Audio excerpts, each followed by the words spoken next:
Imagine ça, même imagine une taf. C'est quand même l'équipe. Oh, je crois que là c'est mieux.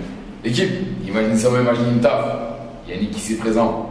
Yannou pour les intimes. On se retrouve pour un nouvel épisode.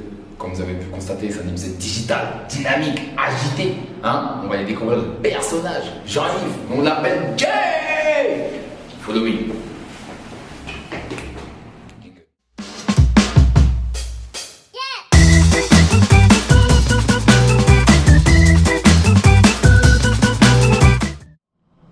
L'équipe, imagine seulement, imagine une taf. J'arrive, c'est comment? Asta, Tranquillement? Au calme? ça va et toi? Déjà, merci de nous accueillir chez toi. Avec Capté. plaisir. Merci, j'étais obligé de faire un épisode avec toi parce que, on va y revenir plus tard, mais non, toi, t'es pas un mec qui dort. T'es Non. vraiment pas un mec qui dort et j'aime bien les mecs comme ça. On a merci. capté. Donc, je vais te laisser te présenter, tu vois. Bah, écoutez, je m'appelle Jean-Yves, on m'appelle Jay ici, j'ai 26 ans, je suis originaire de Mâcon, c'est à côté de Lyon, à 45 minutes de Lyon. Je suis venu à Londres, ça fait 3 ans, et puis... T'inquiète pas, on va gérer des bails. La suite, bon. Attendez, Ça arrive. Je me suis emporté, je me Ça arrive. Donc, dis-moi, Jean-Yves, petit, il était comment? Petit, il était très timide, hein. Ah ouais? Ouais, on pourrait pas croire, mais timide. Timide. Ouais. Réservé dans son Ouais, coin. réservé, un peu introverti. J'aimais pas trop aller vers les gens, que ce soit fille ou garçon. Et ouais, j'ai toujours été un peu comme ça. Après, avec le temps, j'ai grandi, j'ai appris, on m'a brisé le cœur, etc. Du coup, bon, j'ai grandi. La vie ont fait que maintenant tu t'es un peu plus ouvert, quoi. Voilà, un petit peu plus, mais au fond de moi. T'as toujours ce petit côté timide en toi. Un petit peu. Réservé un peu. On pourrait pas croire. Hein. C'est vrai que fou, moi, tant que je te connais, on pourrait vraiment pas croire. Mais ouais. Ceux qui me D'accord. connaissent vraiment, ils savent. D'accord. Et ton rapport avec l'anglais était comment à l'école? Mon T'étais rapport plutôt avec l'anglais. bon élève, moyen? En anglais, j'étais élève intermédiaire. Pas excellent et pas nul. Après, en cours, j'ai toujours fait le minimum. D'accord, J'ai jamais été à fond. Mais en anglais, ça va, parce que j'aimais bien à l'époque 50 Cent, les trucs comme ça. C'est-à-dire, D'accord. j'essayais de me renseigner de mon côté, mais c'était pas la folie, tu vois. Je vois le délire. Et t'avais des référents, comme t'as dit 50 Cent ou d'autres encore? Quand j'étais jeune, moi, j'aimais beaucoup le rap US, donc c'était beaucoup 50 Cent, les rappeurs à l'ancienne comme Nas, etc. Tu vois. Je vois. Et tout ce qui était film, ou c'était que musique, toi? C'était ouais, beaucoup musique. Beaucoup musique et danse. Musique et danse? Ouais, j'aimais beaucoup. On va revenir après, on savait déjà. Moi je savais, moi c'est pas pour rien. Non, ouais, parce que là, à l'époque, il y avait un groupe de danse. Et Qui ça s'appelait s'appelait Cookie Crew. Cookie Crew. D'ailleurs, il y a encore les vidéos sur YouTube. J'avoue, on va mettre ça. Comment? Cookie Crew. Cookie Crew 71. 71, hein? Ouais. Ok, allez taper Cookie Crew 71. Ouais, Allez voir les gens, ils à sont en train de danser. l'époque, c'était beaucoup la danse et tout ce qui est rap US, etc. Le style baggy, casquette, comme ça à l'époque. Je vois le thème. Et est-ce que petit, ça veut dire, on va dire, courant collège, lycée, tu pensais déjà à quitter la France ou même pas? Ouais, toujours. T'as toujours voulu quitter la France? Ah, donc ça veut dire, en gros, c'était pas. Ouais, C'est pas un truc qui t'a freiné. De base, tu étais prêt à partir. Parce que comme j'ai dit, je viens de la base. Enfin, à la base, je suis de Mâcon, c'est une petite ville. Et j'ai toujours voulu être dans une grande ville, c'est un truc qui bouge et tout. Et ça veut dire déjà, à la base, j'ai toujours voulu aller à Lyon, qui est déjà une plus grande ville que Mâcon. Mais je me suis retrouvé dans une plus petite ville qui s'appelle le Creusot, donc rien à voir. Mais depuis petit, j'ai toujours dit à ma mère, moi je veux partir. À la base, je voulais partir aux États-Unis. Du coup, j'ai su que j'allais tout le temps. Enfin, j'allais quitter. T'avais quitté à un moment donné. Et du coup, là, comme tu m'as dit, États-Unis, qu'est-ce qui t'a amené à Londres alors? Si le premier plan c'était States, c'était pas London. À la Qu'est-ce base, qui t'a amené à London? mon premier voyage, enfin, ce qui a fait que je parte de l'étranger, déjà, c'était. J'ai vécu en Indonésie. Ah ouais? Je t'ai dit! Ah non, continue. Voilà. Donc j'ai vécu en Indonésie, c'était en 2016. Donc je suis parti avec Jonathan et Sam, c'est mes deux gars sûrs. D'accord. Dédicace. Donc on a vécu un an là-bas. Après l'Indonésie, j'ai vécu un an en Slovénie, toujours pour mes études. Et après la Slovénie, je suis rentré en France, où j'avais ouvert un business. Et pendant que j'avais ce business-là, je faisais des allers-retours à Londres. Genre en mode, de base c'était que pour sortir à Libertine en plus à l'époque. De base c'était que c'était la fête.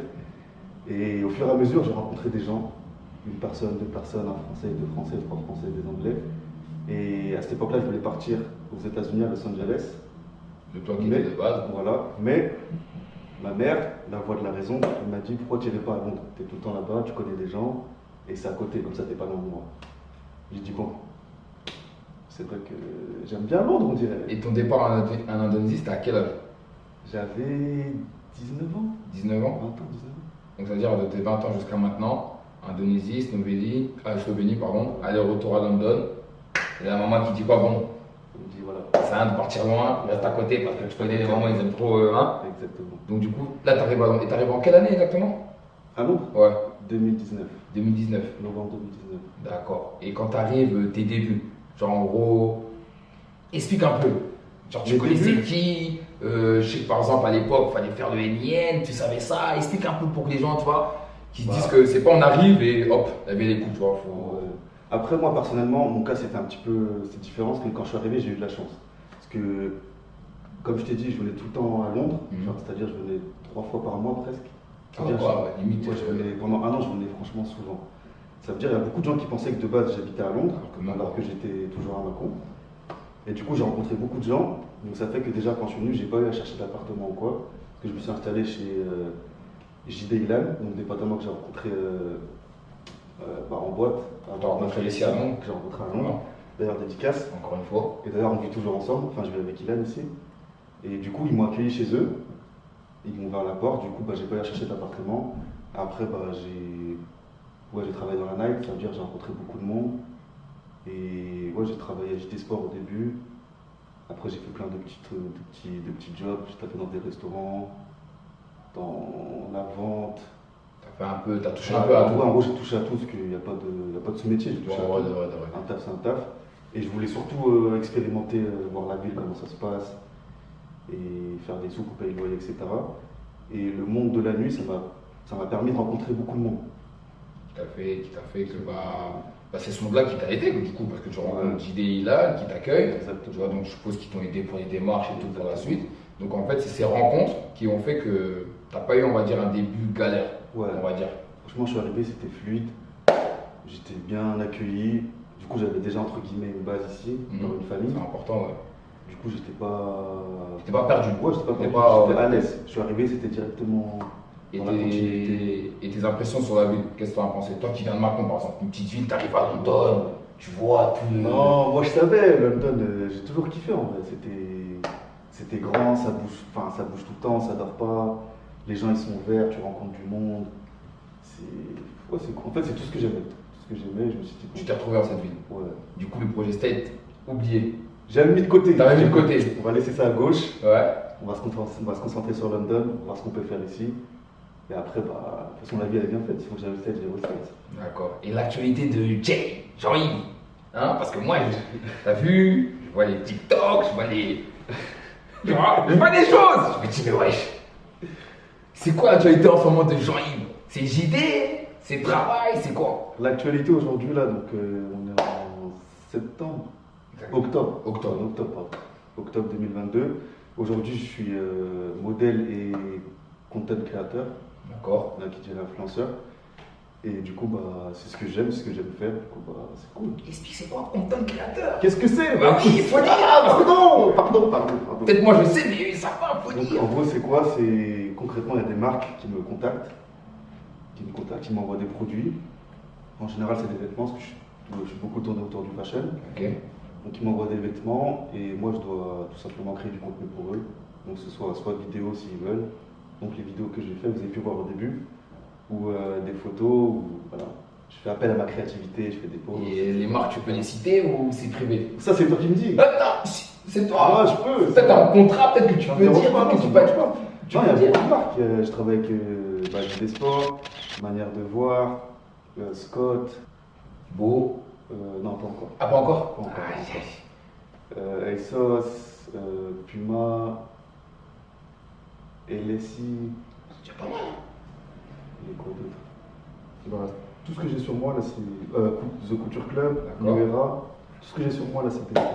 Et ça, c'est un truc, c'est toi qui as postulé, c'est quelqu'un qui est venu à toi ou comment ça s'est fait ce taf, ce conteur créateur, l'influenceur de Londres? Je vais faire la version courte. Donc quand je suis arrivé, j'étais déjà sur les réseaux. D'accord.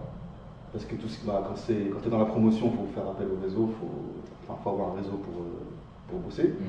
Du coup, j'ai toujours été sur les réseaux, j'ai toujours pris un petit peu des photos, montré mes vacances, etc., le lifestyle. mais c'était jamais vraiment tourné autour du fashion. Et du coup, c'est pendant le Covid, comme tout à l'heure je te disais, pendant le Covid, il y a eu du coup, on était coupé du monde.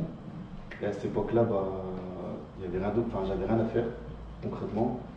Du coup, ce que je faisais, c'est juste prendre des photos. Donc à l'époque, j'étais avec mon ex, donc on prenait en photo. Et ouais, je prenais des photos tous les jours. J'essayais de faire appel à ma créativité, etc., etc. Et tout simplement, j'ai pris goût. Mais c'était une passion ça avant ou même pas? Ça t'est venu pas d'un coup, mais. De base, depuis que je suis petit, ma mère, on a toujours pris des photos. Et maman. Ouais. C'est important, les mamans. Moi, c'est moi. Manager, c'est ma mère. Hein, je vous dis, c'est elle. C'est elle. Et ouais, depuis qu'on est petit, elle a toujours. On allait dans des séances photos. C'était genre des photos de famille, etc. Ça veut dire j'ai toujours été, entre guillemets, habitué à poser. Surtout qu'elle, à l'époque, elle prenait beaucoup de photos. Et tout simplement, je pense que c'est resté jusqu'à aujourd'hui. Et ouais, j'aime bien. Parce que ce que je vois sur TikTok, sur Insta, franchement, c'est fort. Hein. On essaye. Non, c'est fort, c'est fort. On va mettre les réseaux, vous inquiétez pas, mais allez voir sur TikTok et Insta ce qu'il fait, c'est fort. C'est fort, c'est fort. Et l'avenir, le projet, et c'est quoi l'avenir? Les States? Les States, pour l'instant, je sais pas. Pour l'instant, je compte rester à Londres. Ouais, je compte rester à Londres. Et là, le projet, c'est continuer à grandir, parce que là, je suis que à 15 000 followers. Donc, c'est continuer à grandir. C'est déjà pas mal quand même. Oui, mais c'est plus. Non, je sais, mais déjà 15 000, c'est pas mal. Ouais, tu vois? Ça va. J'espère que cette vidéo va encore plus booster les followers. Faut les follow, hein. Dis-le. Allez, follow. Bah oui, parce que ce qu'il fait, c'est lourd, je vous le dis. Il dit pas ça parce qu'il est là, parce que, hein. Non, vous allez comprendre. Vous n'avez pas capté encore. Et non, le projet à long terme, c'est grandir, continuer à être moi-même et progresser. Hein. Travailler avec des grosses marques, mettre la daronne à l'abri, etc., etc. En tout cas, moi, je te souhaite que le meilleur. T'as vu, moi, je t'ai rencontré ici. Je te connaissais pas avant. Et franchement, c'était à Libertine. Combien de fois, hein. Libertine. Tu vois, donc vraiment très très bonne personne. Je me suis dit, bon, il faut faire un épisode, mais là, je savais pas, Indonésie, Slovénie, j'ai découvert comme vous. Je n'étais pas au courant. J'étais pas au courant. En tout cas, je te souhaite le meilleur pour la suite. Hein. Merci. Donc, la petite question de fin. Imagine que tu n'aurais pas rencontré JD et Ilan. Qu'est-ce que Jean-Yves aurait fait? Là, aujourd'hui. Il serait à Macon, il serait au steak. Non, de toute façon, dans tous les cas, j'allais partir à Londres. C'est clair. Et moi, je suis quelqu'un de très débrouillard. Ceux qui me connaissent, ils savent aussi. Ça veut dire, dans tous les cas, je retrouve un point de chute. Et j'aurais fait le même chemin, mais j'aurais pris une route différente. J'avoue. Merci pour ce mot de la fin. C'est carré. Tu vas me montrer comment on fait les L'équipe, imagine une taf, on s'abonne, on like, on va follow parce que. Voilà, dis-le. Vous avez capté, hein? Bon.